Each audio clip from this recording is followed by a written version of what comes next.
অত্যন্ত একটি বড় খুশির খবর রাজ্যের সরকারি কর্মীদের। এবার আপনাদের ডিএ নিয়ে একটি বড় সুখবর আসলো আমাদের রাজ্য সরকারের তরফ থেকে, অর্থাৎ সুপ্রিম কোর্ট থেকে। তো এবার দেখে নেব আপনাদের সেই সুসংবাদটি কি রয়েছে। অসংখ্য ধন্যবাদ ভিডিওটি শুরু করার জন্য। আর আপনারা দেখছেন আপনাদের প্রিয় ইউটিউব চ্যানেল জেআই ইনফরমেশন। তো চলুন আর কথা না বাড়িয়ে আমরা সেই গুরুত্বপূর্ণ আপডেটটি দেখে নিই। তো তার আগে আপনাদের কাছে একটি ছোট্ট রিকোয়েস্ট, এ ধরনের নিত্য নতুন আপডেটগুলি সবার আগে পেতে হলে অবশ্যই চ্যানেলটিকে সাবস্ক্রাইব করে পাশে থাকা bell icon all notification on করে রাখবেন, কারণ আমরা প্রতিনিয়ত রাজ্য সরকার এবং কেন্দ্র সরকারের গুরুত্বপূর্ণ আপডেটগুলি সবার প্রথমে এই চ্যানেলের মাধ্যমে প্রোভাইড করে থাকি। তো চলুন সেই গুরুত্বপূর্ণ আপডেটটি আমরা এক নজরে দেখে নিই। তো সরাসরি চলে এলাম সেই গুরুত্বপূর্ণ আপডেটে। এখানে অনিশ্চয়ের মধ্যেই দেখতে পাচ্ছেন পশ্চিমবঙ্গের 25% ডিএ বকেয়া নিয়ে সুখবর আসতে চলেছে। সুখবর আসলো, সুপ্রিম কোর্টের তালিকা প্রকাশ করলো রাজ্য সরকারি কর্মীরা। আপনারা এক নজরে দেখে নেন যে আমাদের সুপ্রিম কোর্ট কি তালিকা প্রকাশ করলো, আপনাদের 25% বকেয়া ডিএ নিয়ে কি সুখবর আসতে চলেছে। এখানে বলা হয়েছে দীর্ঘ অপেক্ষার পর অবশেষে পশ্চিমবঙ্গের রাজ্য সরকারি কর্মীদের বকেয়া ডিএ অর্থাৎ ডিআরএস অ্যালাওয়েন্স নিয়ে স্বস্তির খবর পাওয়া গেল। গরমের ছুটির ও রাজ্যের আবেদনের পর ইতিমধ্যে মামলায় পরবর্তী শুনানির দিন ধার্য হয়েছে। আর কর্মীদের পক্ষের মামলাকারীর আইনজীবীর মতে এই মামলার ইতিমধ্যেই কর্মীদের পক্ষে রায় গিয়েছে, আর সুপ্রিম কোর্টেও তার ব্যতিক্রম হবে না। আর শীর্ষ আদালত এবার কড়া অবস্থান নেবে আর কর্মীদের প্রাপ্য মেটানোর নির্দেশিকা জারি হবে। তো অত্যন্ত একটি বড় খুশির খবর যে আমাদের সুপ্রিম কোর্ট থেকে সেই রায় রাজ্য সরকারি কর্মীদের ওপর হতে চলেছে। আপনাদের জন্য একটি বড় খুশির খবর।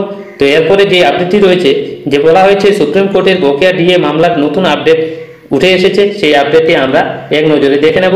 বলা হয়েছে পশ্চিমবঙ্গের সরকারি কর্মচারীদের জন্য মহার্ঘ ভাতা অর্থাৎ ডিএ নিয়ে একটি গুরুত্বপূর্ণ খবর সামনে এসেছে। সুপ্রিম কোর্টে এই মামলার শুনানি সংক্রান্ত নতুন তথ্য প্রকাশিত হয়েছে। আগামী 4 আগস্ট 2025 তারিখে এই মামলার শুনানি হওয়ার সম্ভাবনা অত্যন্ত প্রবল। এই খবরটি রাজ্যের লক্ষ লক্ষ কর্মচারীর মধ্যে নতুন আশার সঞ্চার করেছে। এই সুপ্রিম কোর্টের তরফে প্রকাশিত তালিকা এই আশাকে আরও জোরদার করেছে।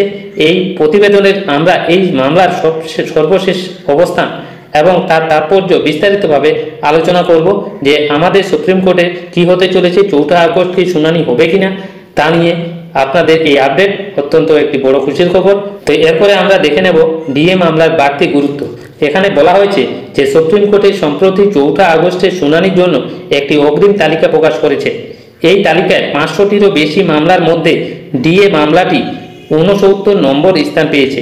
এই অবস্থান মামলাটির গুরুত্ব এবং শুনানির সম্ভাবনাকে স্পষ্টভাবে নির্দেশ করে। তালিকার উচ্চ স্থানে থাকা টপ অফ দ্য লিস্ট এটি শুনানির জন্য অগ্রাধিকার পাবে বলে মনে করা হচ্ছে। এই তালিকা প্রকাশের ফলে কর্মচারীদের মধ্যে উৎসাহ বেড়েছে।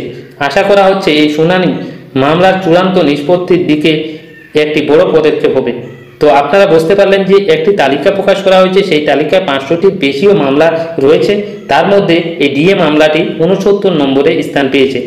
এই দেখে আমাদের রাজ্যের সরকারি কর্মীদের মনে একটি আশার আলো দেখা দিচ্ছে যে আপনাদের সেই ডিএ মামলাটি চূড়ান্ত মামলার নিষ্পত্তি হবে। এরপরে আমরা দেখে নেব কোন বেঞ্চে শুনানি হতে পারে এই ডিএ মামলাটি। এখানে বলা হয়েছে এই গুরুত্বপূর্ণ মামলার শুনানি হবে বিচারপতি সঞ্জয় করল এবং বিচারপতি সন্দীপ মেহতার সম্বন্ধিত বেঞ্চে।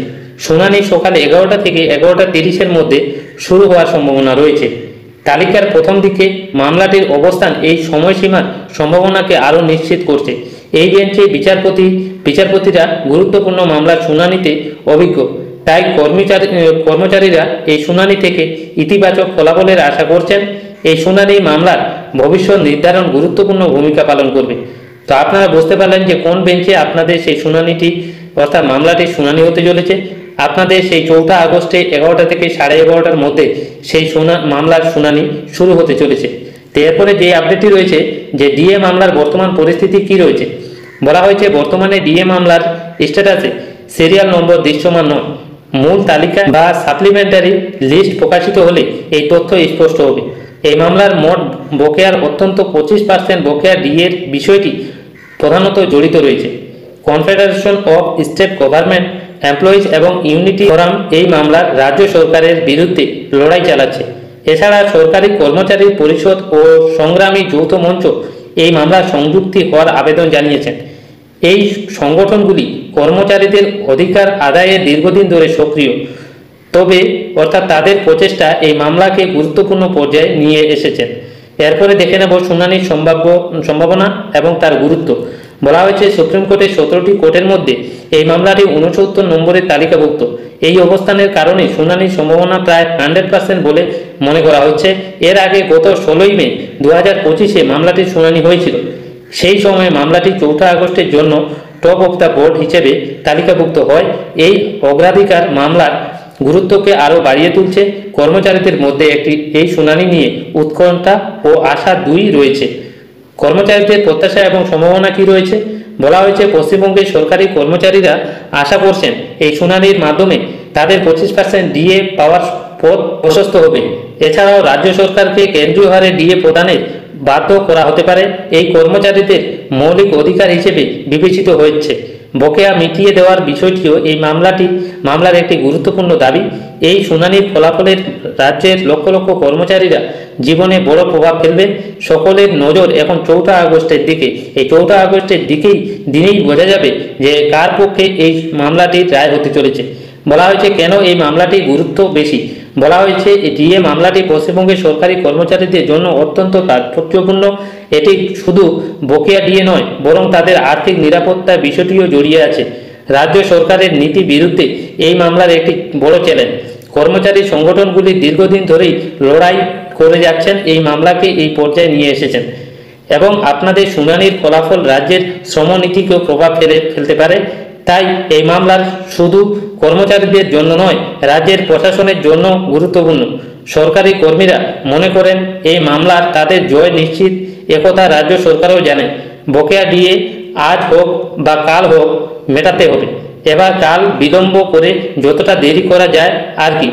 এবার এটা দেখার যে 4 আগস্টে এই মামলার শুনানি কি হয় আর হলেও কি নির্দেশিকা আসে। তো আশা করি এই গুরুত্বপূর্ণ তথ্যের মাধ্যমে সমস্ত কিছু ইনফরমেশন বুঝতে পেরেছেন যে আপনাদের 4 আগস্টে যে মামলাটি আসতে চলেছে সেটি হলো ডিএ মামলা। এই ডিএ মামলার একটি গুরুত্বপূর্ণ তথ্য উঠে এসেছে সুপ্রিম কোর্ট থেকে। সেই তথ্যটি আপনাদের সামনে তুলে ধরলাম। যদি ভিডিওটি ভালো লেগে থাকে তাহলে অবশ্যই লাইক করবেন, বন্ধুদের সঙ্গে বেশি বেশি করে শেয়ার করে দেবেন, যাতে এই গুরুত্বপূর্ণ আপডেটটি সবার কাছে যেন পৌঁছে যায়। তো আজকে এই পর্যন্তই। তো তার আগে আপনাদের কাছে একটি ছোট্ট রিকোয়েস্ট যে এই চ্যানেলে নতুন দর্শক হলে অবশ্যই চ্যানেলটিকে সাবস্ক্রাইব করে পাশে থাকা bell icon all notification on করে রাখবেন, কারণ আমরা এ ধরনের নিত্য নতুন আপডেটগুলি সবার প্রথমে এই চ্যানেলের মাধ্যমে প্রোভাইড করে থাকি। তো আজকে এই পর্যন্তই। আবার পেয়েছি নতুন আপডেট নিয়ে। আপনারা সবাই ভালো থাকবেন।